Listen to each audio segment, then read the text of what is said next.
They thought I'd stay quiet, that I'd sign the divorce papers, give up the house, the business, the savings, and just walk away like some beaten man too broken to fight.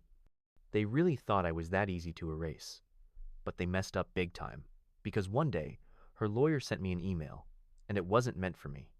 The subject line read, Asset Cover Sheet, Internal Use Only.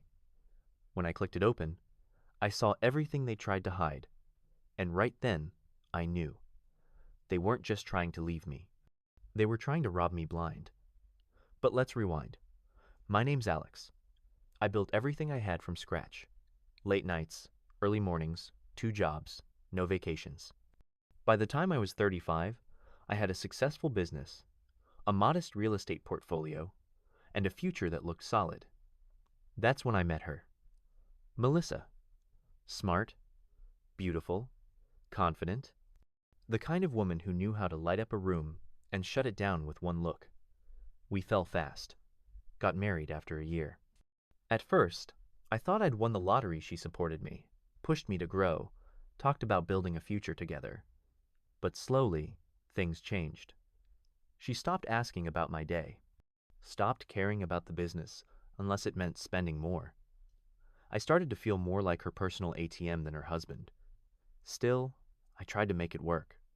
Until one night, I came home to a cold dinner, an even colder look, and 4 words that ended it all. I want a divorce. Just like that. No discussion, no explanation. Just, I want out. And within 48 hours, she already had a lawyer, a shark, the kind that smiles while stabbing you in court. Suddenly, half my accounts were frozen. The company car I let her use? She claimed it was hers. The condo I bought before we even met? She said it was community property. Her lawyer painted me as emotionally distant.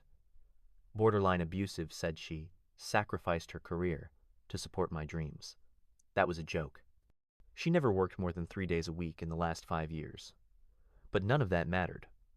What mattered was what the court could prove, and she had documentation, witnesses, a narrative, and me?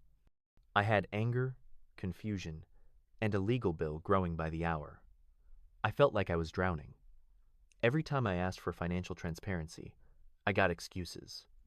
She doesn't have any accounts of her own. She never touched your business finances. There's nothing hidden. But something felt wrong. She was too calm, too ready, like she'd been planning this for months, maybe years. I couldn't sleep. I started digging, pulling tax records, checking account activity, even looking through old emails for anything that felt off.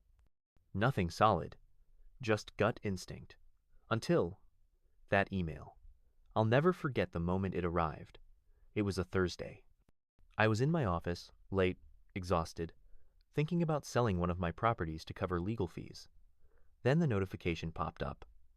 At first, I thought it was spam, but when I opened it, I froze. Inside was a full breakdown of hidden assets accounts under her sister's name, a private crypto wallet linked to her email, a wire transfer history that went back 2 years, and a note from her lawyer that read, "Let's keep these out of discovery, he'll never know." But I knew now, and in that moment, everything shifted. I wasn't the one on the ropes anymore. I had the smoking gun, and I was going to burn their entire game to the ground. I didn't reply to the email. I didn't forward it. I didn't scream or threaten or warn her. I just sat there, reading it over and over again, committing every number, every account name, every detail to memory. If I showed my hand too soon, they'd cover it all up and deny everything. But if I played it smart, I could take them down in one clean move. So I called my lawyer the next morning. I didn't tell him what I had not yet. I just said I needed to revise our strategy. We were done playing defense. We were going on the offensive. I asked him to bring in a forensic accountant. A good one. Someone who knew how to dig through digital dust and trace every dollar back to its origin. While the accountant worked in silence, I played my role. I acted defeated. I showed up to mediation sessions with a quiet face, took their offers with a nod, and let Melissa believe I was ready to give in. She even smiled at me one day across the table, the kind of smug smile someone gives when they think they've already won. That smile fueled me more than any anger ever could. Behind the scenes, we were building our case. My accountant confirmed everything the email showed and more. Melissa had been moving money out of our accounts and into secret ones under other people's names for over a year. Her sister, her best friend, even her old college roommate. One shell company she created actually listed her as head of operations, a role she swore under oath she never had. We found digital signatures, transfer confirmations, and even emails between her and her lawyer instructing him to bury certain documents. This wasn't just shady. It was criminal. So we waited. Right before the next court date, I gave everything to my lawyer. The spreadsheet, the internal memos, the hidden accounts, and most importantly, the email. When he read it, his eyebrows lifted, and he leaned back in his chair like someone who just realized they'd been handed a loaded weapon. "She's going to regret this," he said quietly. Court day came. Melissa walked in with her perfect outfit and her fake calm, thinking it was just another day of watching me squirm. But then, her lawyer was handed a folder, and that's when the panic started. I saw it the way his face drained of color. He leaned into her, whispering something fast and urgent. She turned to look at me, eyes wide. For the first time in months, she looked scared. The judge asked if we had any updates before the proceedings began. My lawyer stood and said, "Yes, Your Honor. We have reason to believe that material financial information was deliberately withheld from discovery by the opposing party." Gasps. Melissa's team objected, scrambled, demanded a delay, but it was too late. The judge reviewed the documents and paused the hearing. An emergency motion was filed. And suddenly, it wasn't just a divorce case anymore. It was a fraud investigation. Over the next 2 weeks, everything unraveled. The accounts were frozen. Her assets were audited. Her lawyer tried to backpedal, claiming miscommunication and clerical errors. But the email said it all: clear intent, clear deception. I didn't say much during those days. I didn't have to. I just watched the empire she tried to build collapse one lie at a time. She tried reaching out to me once, sent a text that said, "Can we talk privately?" I didn't answer. What was there left to say? By the time we returned to court, the judge had already seen enough.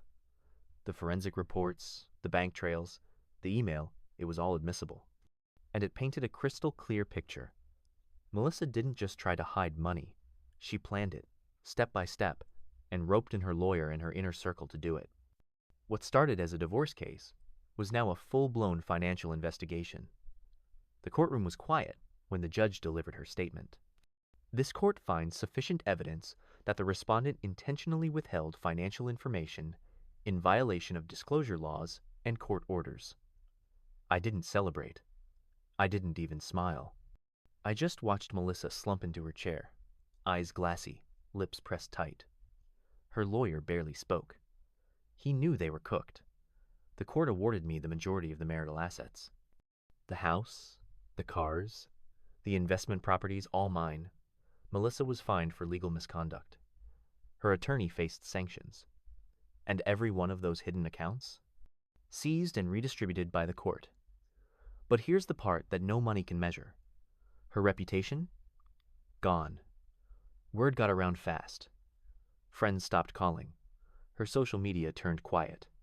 And the people she used to brag, to the ones she impressed with fancy vacations and designer bags, they all faded away. It's one thing to lose a court case. It's another to be exposed as a liar and a fraud. The final hearing ended in silence. She didn't look at me when she left the courtroom. She just walked out, shoulders tense, heels clicking down the hallway, like a metronome of regret. Months passed. I rebuilt. I focused on my business. I spent time with real friends. I invested in peace, in quiet, in clarity. There were nights where I still couldn't believe how close I came to losing everything, not just the money, but my name, my dignity. But then I'd remember that email, that one mistake, that one careless click that undid her entire plan. One day, I was clearing out old files when I saw it again, the email, still sitting in a folder I'd labeled The Turning Point. I stared at it for a while. Part of me wanted to delete it, erase the whole memory, but I didn't. I kept it as a reminder that people will try to take from you, lie to you, manipulate you, and if you're not careful, they'll get away with it. But sometimes they screw up. And when they do, when they hand you the truth by accident, you better be ready to use it. Because revenge doesn't always come with shouting or fire or fury. Sometimes it's just quiet, strategic, legal, and final.